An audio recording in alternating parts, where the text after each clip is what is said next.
Good evening, everyone. Welcome to Family Storytime. My name is Miss Mary Mermaid, and I'm Storytime programmer at the Faulkner County Library in Conway, Arkansas. Family Storytime is part of our 2020 summer reading program, Imagine Your Story. And tonight, we are going to read a great story that I love, titled Captain Monty Takes the Plunge. And I think there's a mermaid in it. And then we are going to take it old school and sing The Knights Go Marching. Let's get started. Captain Monty Takes the Plunge. Written by Jennifer Mook Sang and illustrated by Liz Starrin and published by Kids Can Press. Look, it looks like somebody's upside down in the water there. Well, Monty the Malodorous was a fearsome pirate who sailed the 6 or 7 seas. He was brave, he was bold, he was brilliant with his sword. When he raised the Jolly Roger, other ships turned and fled. And when he cruised into port, other pirates handed over their treasure. But Monty had a secret. He could not swim.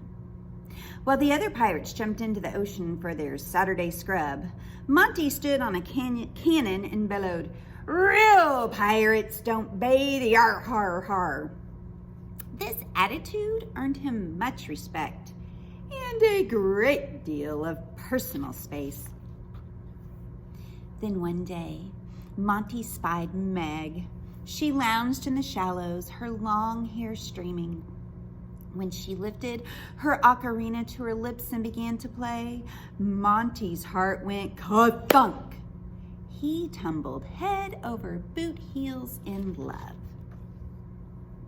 Monty gave Meg a star-shaped pearl he'd found and lent her his favorite book, Gulliver's Travels.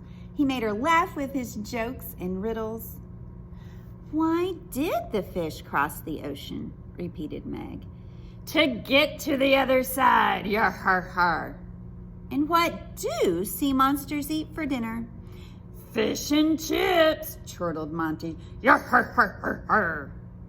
In turn, Meg showed Monty how to scrape barnacles from his ship's hull and led him to the best fishing spots. She taught him to set his course by the constellations. Monty was impressed, but more than anything, he admired that Meg swam like a fish. He asked her over for dinner. "No thanks," she said. "You're a real nice pirate, Monty, but you smell like stinky boots." "Ooh, I bet he does, because he never takes a bath in the ocean because he can't swim." Monty was the saddest pirate on the 6 or 7 seas. He tired of treasure hunts and refused to go on raids. Instead, he huddled in the crow's nest and moped. Not even the strains of his first mate's harmonica or the crew's rough songs of pillage could cheer him up. One afternoon, as he gazed wistfully over the ship's rail, Monty saw Meg perched on a rock, combing her tresses. "Ahoy!" he shouted.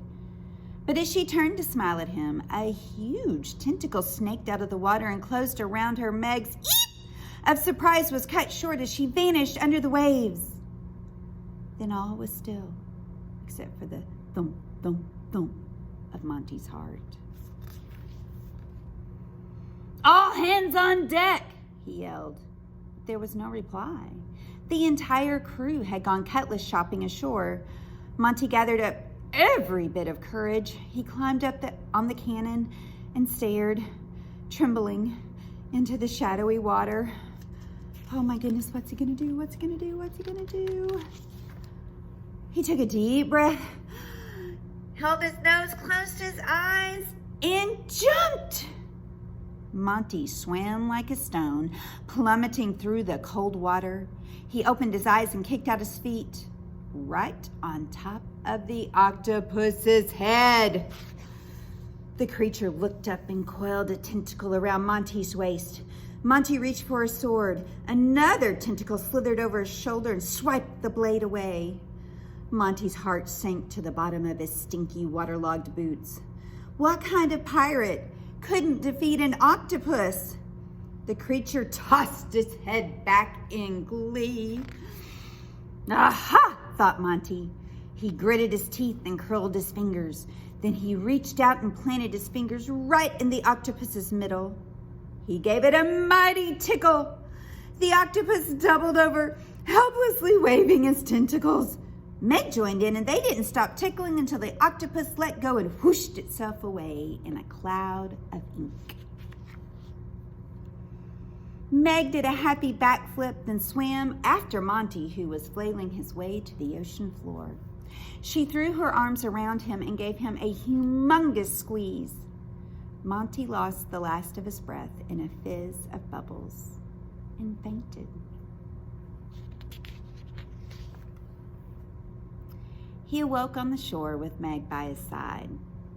"My brave Monty," she said, "now that you smell like fresh air and seaweed, would you like to have dinner with me?" Monty gazed into Meg's sea green eyes. For the second time that day, he gathered up every bit of his courage and said, "Aye, Meg, but only if you promise." He blushed and whispered, "To teach me how to swim." "Is that all?" said Meg. "I'll have you doing the backstroke by Saturday." Monty was the happiest pirate on the 6 or 7 seas. Soon he could tread water, do the dead man's float, and salty sea dog paddle like nobody's business.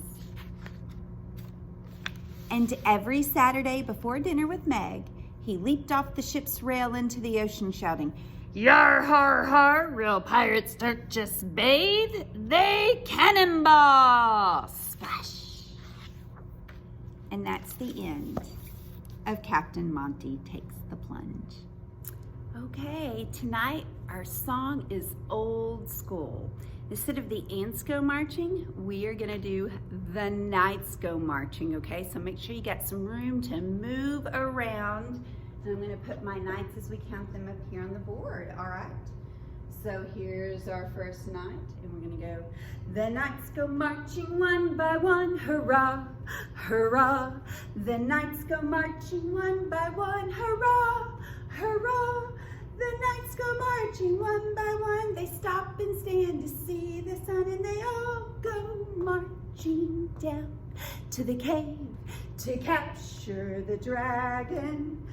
The knights go marching 2 by 2, hurrah, hurrah. The knights go marching 2 by 2, hurrah, hurrah.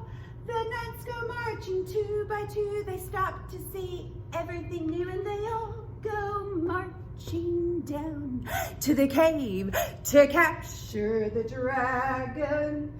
The knights go marching 3 by 3, hurrah, hurrah. The knights go marching 3 by 3, hurrah, hurrah. The knights go marching 3 by 3. They stop and they rest by a tree. And they all go marching down to the cave to capture the dragon. The knights go marching 4 by 4, hurrah, hurrah. The knights go marching 4 by 4, hurrah, hurrah. The knights go marching 4 by 4. They listen to the dragon snore.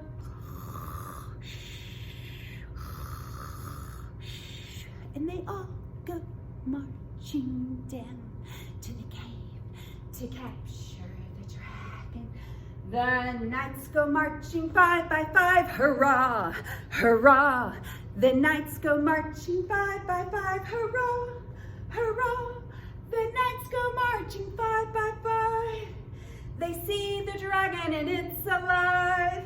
And they all go marching down to the cave to capture the dragon. How should we end that song? Are they going to successfully capture the dragon? How do you think they're going to do it? How many numbers do you think it's going to take? I will leave that up to you all to figure out on your own. Have fun with it.